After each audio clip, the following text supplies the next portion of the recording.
dito, natapos na yun. Kahit pa paano malinis na. And eto, yung mga nandiyan sa baba, sabi ko hayaan na niya yan.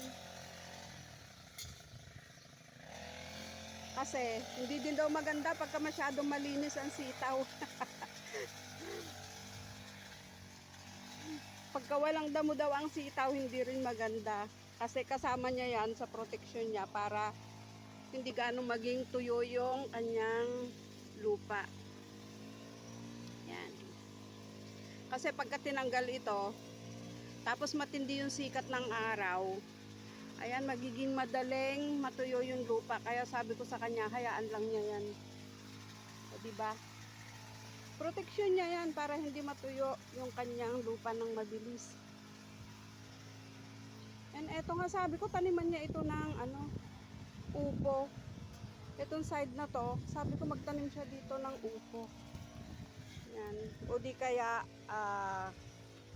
taniman niya, sabi ko, ito ng gabi. Ayan, naiipon yung tubig. Diyan, sa part na yan, naiipon yung tubig. Kaya sabi ko, taniman niya itong part na to ng gabi. Yan. Kasi ito hindi na natataniman yan. Sabi ko, para mapakinabangan, magtanim siya ng gabi. Itong part na to. Puntahan naman natin yung mga naunang tinanim niyang sitaw. Dito. Itong mga tanim ko rin ditong okra. Ayan, mga tanim kong okra dito. Sabi ko, lagyan niya ng pataba. Hindi naman niya nilagyan. Medyo malalaki na rin sila.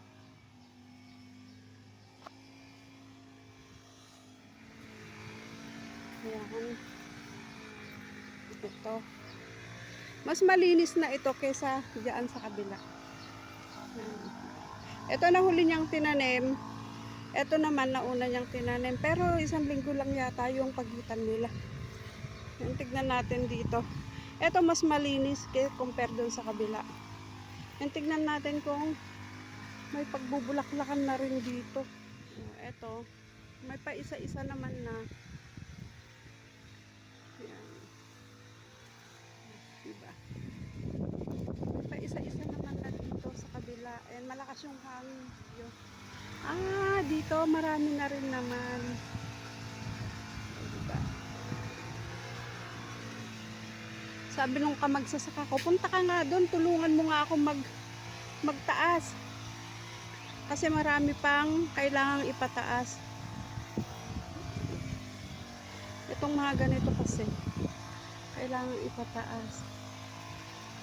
Dito pala, marami na rin bulaklak. Dito pala yung sinasabi niya. Marami siyang, may mga namamatay, oh. May mga namamatay.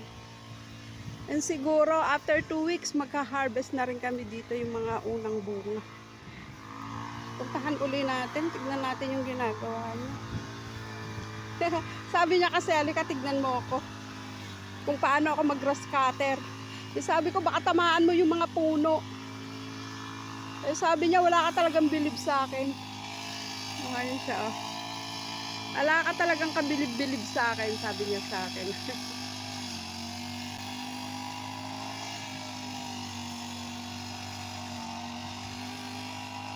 Ganyan yung ginagawa niya.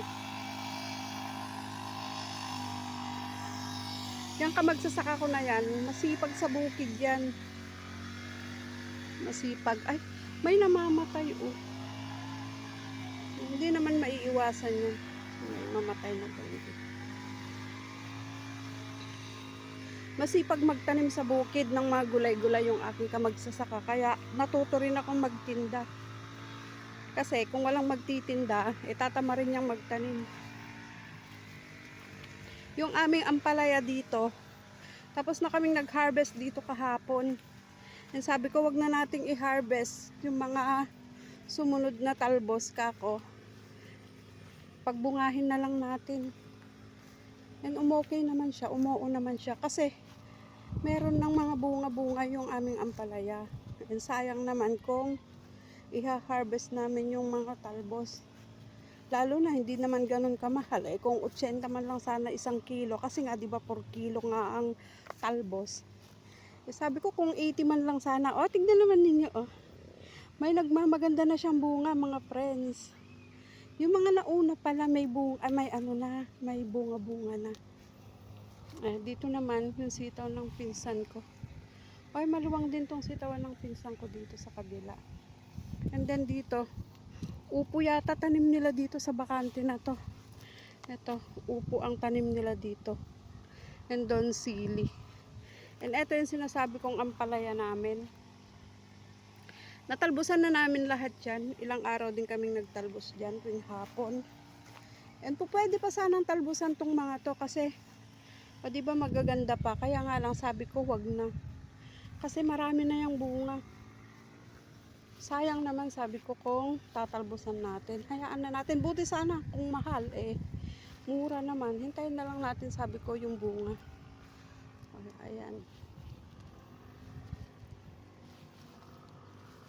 Yan tong talbos namin ng kamote dito. Oh. Ang lulusog ng mga yan, di ba? Ang lulusog ng aming kamote. Tinindahan na rin niya yan, kaya lang mura. Oh, tignan naman ninyo. Oh, ito yung sinasabi ko sa inyo mga friends. Oh. Oh. Kaya sabi ko, hinto na nating magtalbos. Tama na yung talbos na yun kasi nga, oh, di ba? May bunga-bunga na kasi sila. Oh. Ayan. May bunga na. May bunga na si ampalaya. And marami na yan. Marami nang nagbubungang ganyan. Kaya sayang naman sabi ko. Hayaan na lang natin na mamunga. Diba? May bunga na sila.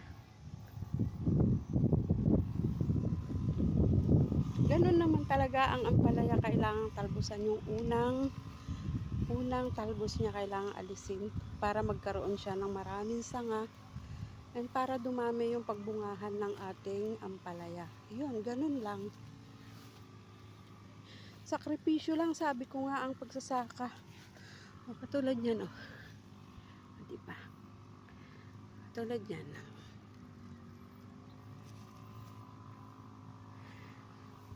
Ayan, and ilang linggo pa, siguro mga 1 week. Maghahanap na tayo dito ng mga bunga. Dito naman, pasyalan naman natin dito. O, kita nyo naman itong patola ni sister ko dito. O. Meron nang pwedeng i-harvest na patola ni sister ko. Diba? Kaya lang unang bunga yan, wag muna tayong makipag-agawan sa may-ari.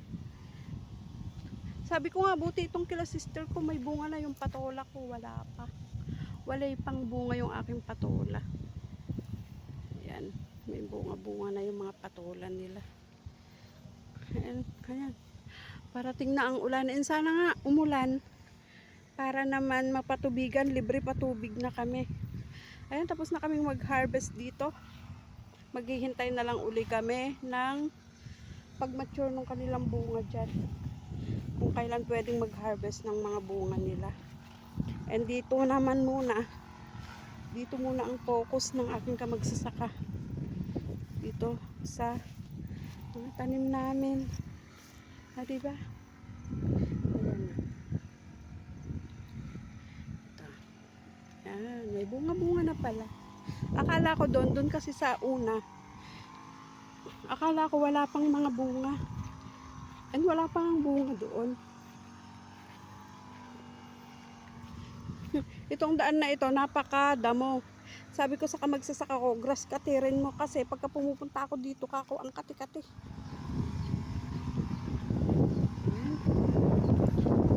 Libot-libot lang tayo dito sa aming kabukiran. And natutuwa naman ako. Kasi alam nyo ba, pagka minsan, hindi naman laging mahal ang mga produkto namin pagka naggugulayan kami. Pero ang importante doon, sabi ko, nakakasurvive kami sa gastusin sa pang-araw-araw.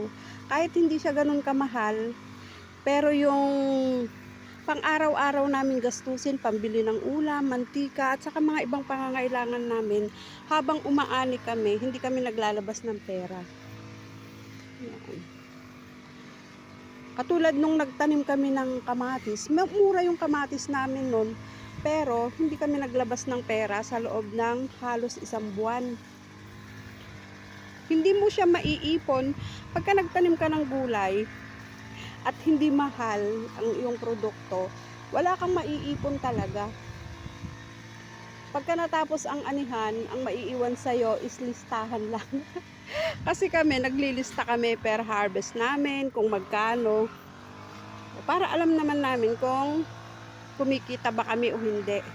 Kumikita naman kung sa kumikita, yun nga lang, nauuwi rin sa panggastos. Hindi ka nakakapag-save, kumbaga. Diba? Ganyan lang ang buhay namin dito sa pagsasaka. Yan, maraming salamat. Hapon na pero mainit pa.